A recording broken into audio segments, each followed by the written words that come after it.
And so this podcast specifically targets young professionals between the ages of 18 and 35, especially in this current economy. There are a lot of young people that are dealing with being burnt out. A lot of us, one of the biggest pain points, I think, for young people is what happens when you lose a job. Oftentimes, a lot of us identify our purpose based upon the job title that we have. And I know that because when I worked as a lobbyist, when I worked at the comptroller's office, I identified myself by my title. But then when I no longer had those positions, I had to figure out, okay, well, who was truly Jawan Blocker? And a lot of this is sort of what we're going to be talking about on the podcast. And again, bringing in some very influential entrepreneurs, thought leaders, civic engagement leaders, faith leaders to help young people understand the importance of identifying who they are and what their purpose is in life.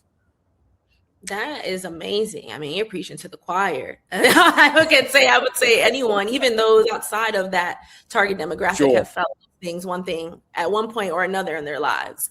So that is very powerful. So how exactly will you be able to kind of engage with these thought leaders, these civic leaders that are going to come on? Like, where are you finding them from? How will you kind of make it make sense to the average listener anywhere in the country? Sure. So I think first and foremost, we have to keep everything in layman's terms, right?